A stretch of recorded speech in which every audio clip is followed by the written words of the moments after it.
In 2026, there was a landmark trial in the US. The defendants, Meta and YouTube, two of the most powerful companies on earth. The allegation? That they deliberately designed their platforms to be addictive to children, knowing the harm it could cause. A jury found both companies liable. More than 10,000 similar lawsuits are pending in the US. Many believe this is tech's big tobacco moment, as the world is waking up to the idea that these platforms were, by design, built to hook us. But these platforms aren't just hosting our social lives. For years they've been rented out, along with many other digital platforms, to some of the most sophisticated marketers of one of the world's most harmful addictive substances, alcohol. This film is about digital alcohol marketing, about what it is, who it targets, how pervasive it has become, and why the rules that were supposed to prevent harm have so completely failed.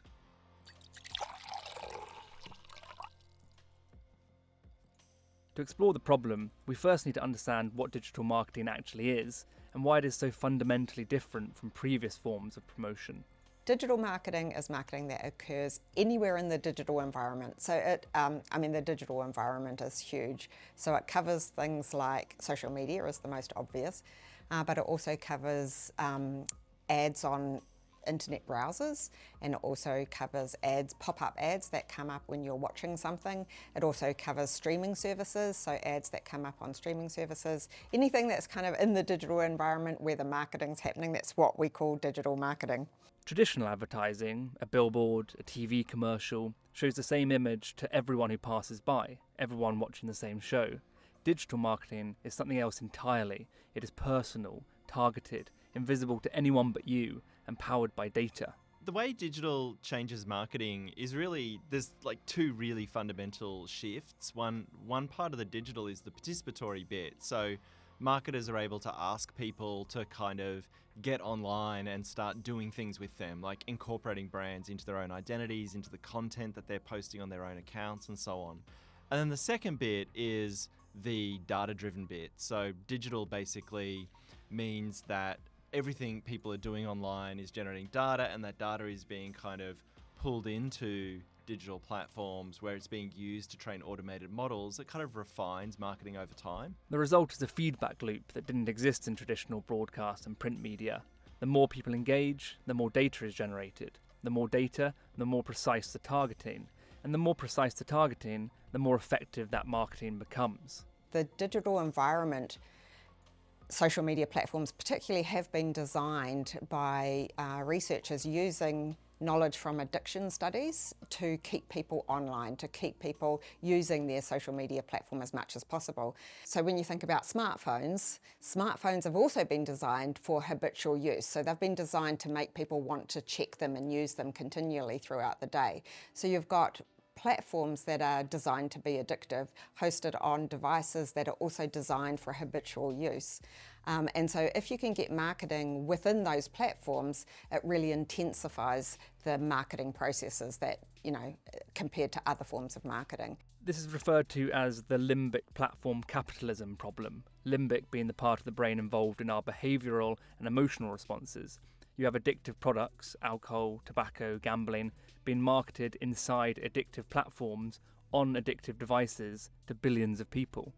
At the same time, global digital advertising spending has grown at extraordinary speed.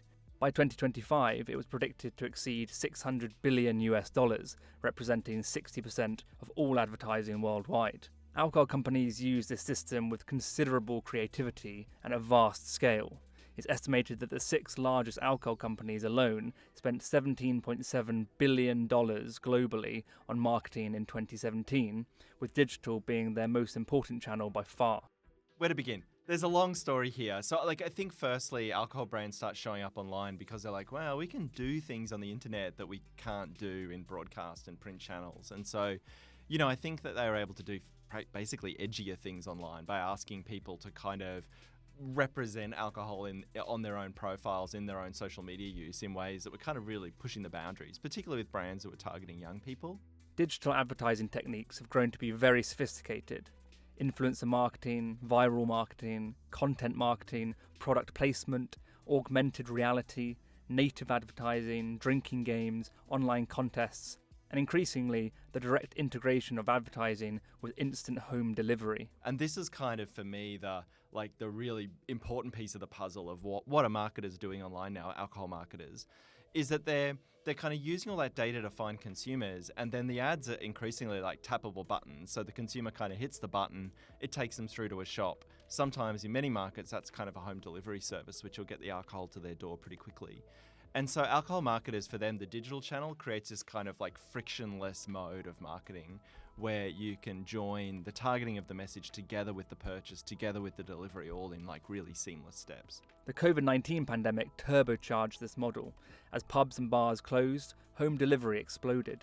Restrictions on where alcohol could be sold were loosened in many markets, and alcohol companies, as industry analysts noted, were forced to ramp up digital operations. Their share of advertising spent on digital channels was predicted to rise from 21% in 2019 to around 30% by 2023, and could now be as high as 60 to 70%. The distinction between the online and offline world has really collapsed, and there's this real integration between those two worlds. So it's the quickness of seeing the ad, purchasing the product, that's also been intensified. To understand the harms of digital alcohol marketing, you have to understand how the targeting actually works. And it is here that the story becomes particularly troubling, because the very logic of algorithmic advertising is, in the case of addictive products, a logic of harm amplification. For a lot of the major distributors and retailers of alcohol, like an incredibly small percentage of consumers make up the vast volume of the alcohol that they sell. So really their business models are built on really making sure a very small part of their consumer base consumes an extraordinarily large amount of alcohol. And so they need to be both kind of building new markets and making sure they find and sustain that market that's really drinking at very dangerous levels. Algorithms help them do both. The data-driven models at the back of platforms like Meta and Google work on what's called lookalike logic, identifying who is engaging with alcohol marketing and then finding other people who look like them. What the model is going to do is find people who are already consuming a lot of alcohol, find people who look like them, and then target them disproportionately. And so the kind of marketing engine, if you like, of digital media is much more dangerous in the case of addictive commodities, because it's so tuned to find people who are already sort of disproportionately interested in the product and then disproportionately target them more intensively. And it goes further still. If someone who has been drinking heavily tries to cut back, to stop ordering from a delivery service, to step away from an online retailer, the algorithm notices the change in behaviour and responds. If I, was buying alcohol pretty regularly from an online store and then I start to stop, well, that store's automated ad model is going to really start to hammer me and try to bring me back in as a consumer. And so the risks in the model that are kind of just built into the defaults of how this ad model works can be really dangerous in periods where people are trying to make good decisions or exercise their own agency, and the model is like really pushing back on that and trying to prevent them from doing that. The World Health Organization's 2021 report on digital alcohol marketing documented these harms clearly. It found evidence that targeted exposure affects not only the onset of alcohol use, but frequency and drinking patterns across the population. And it found that disadvantaged groups face a double burden. They are more likely to receive harmful product marketing both in their physical environment and now also in their digital feeds.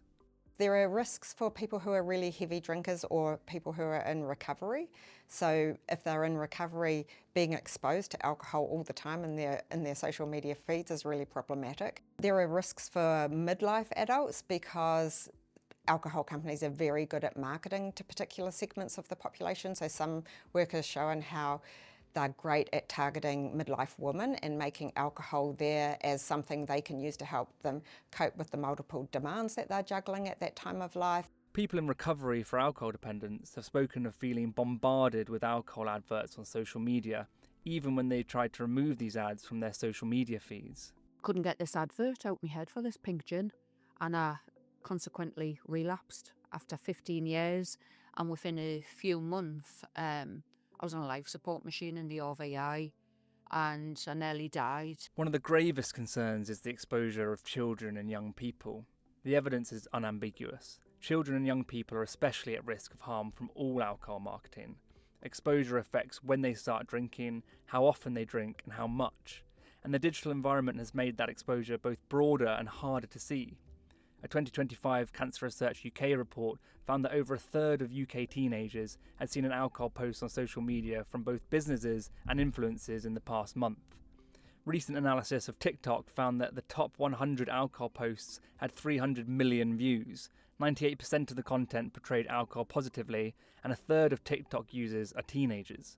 Another study found that over 10% of UK teenagers have actively participated in user-generated alcohol marketing, for example by uploading a photograph of themselves or friends drinking.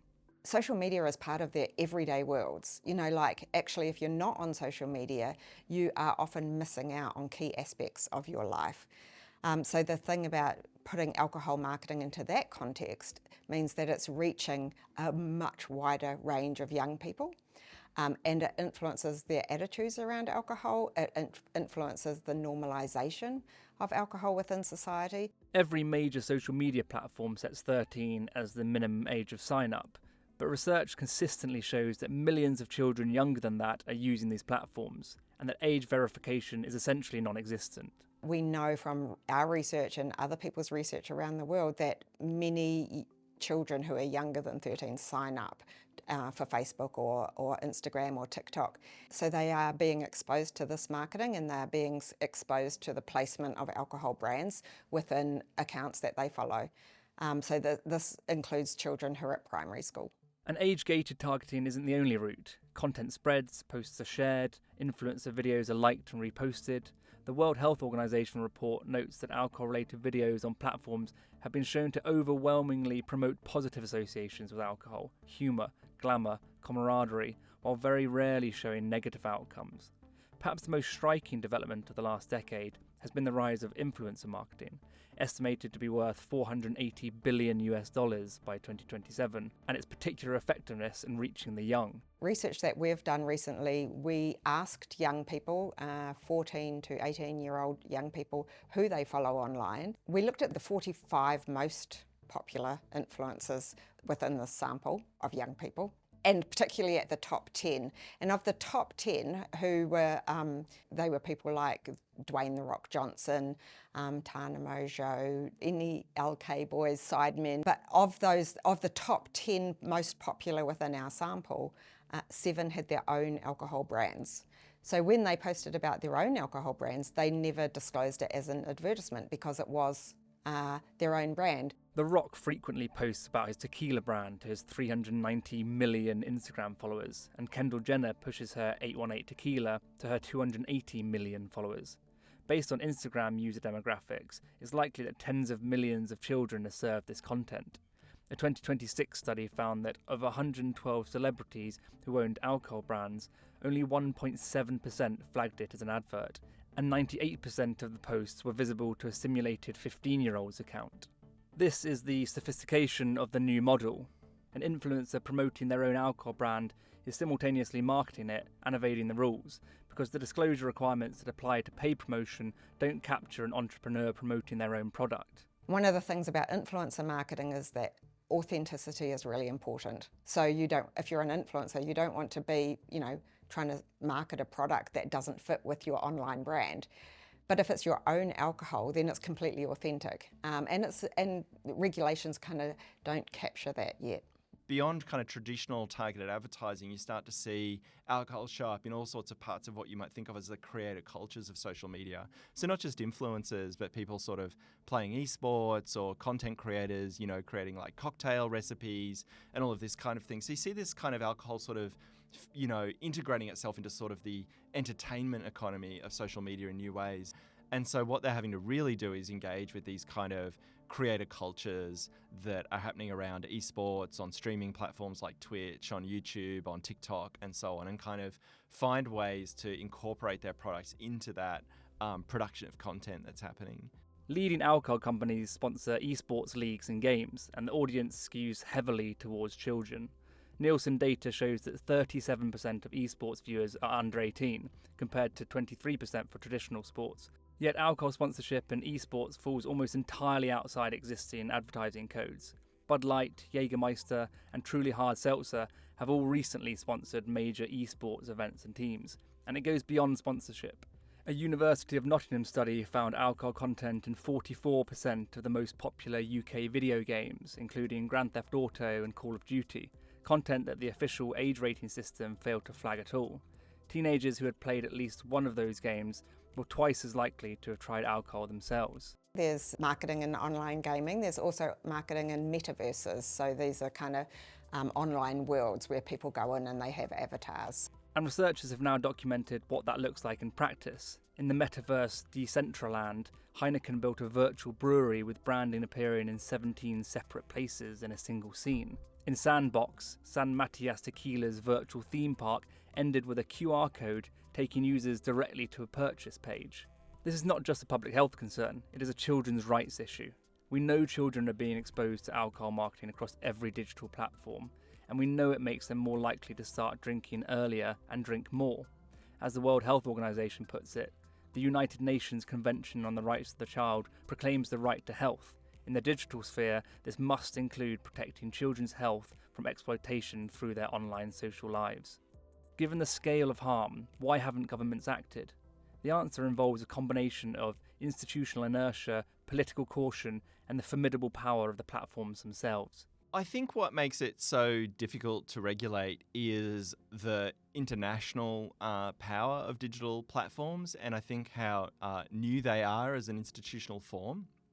So I think when you looked at regulation unfolding at the national level, governments really weren't sure what to make of the platform as an institution, and then felt that they had limited degrees of movement because these were very international institutions that they could set rules in their jurisdiction, but would the platforms even obey them?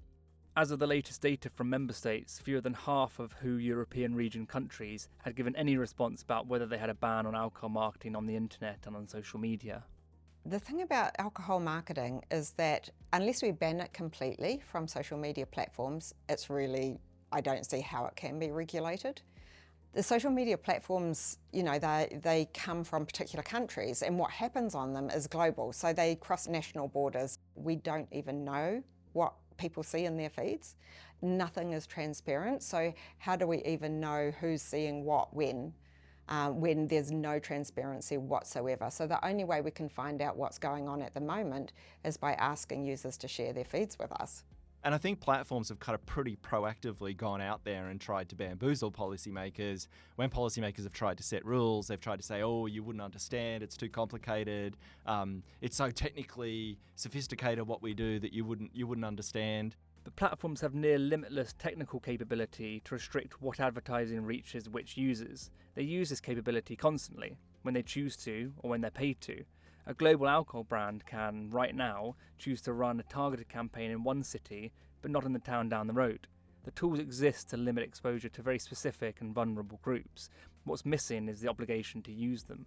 In Australia, we've had the coroner investigate deaths of individuals where the data shows an extraordinary volume of alcohol being delivered to their door in the weeks before they died. And that's raising real questions about the responsibilities of retailers and marketers, because now they really can't claim they didn't know that these individual consumers were consuming alcohol at this level. So I think in one way the data-driven thing is like a real nightmare in terms of health and well-being. But in another way, I think we can say, wait a second, you have so much data that we can expect much higher standards from you in terms of public safety and harm reduction and accountability. The best protection from digital alcohol marketing with its associated risks is to remove it from all online contexts. Just as with tobacco, a global and comprehensive approach is required.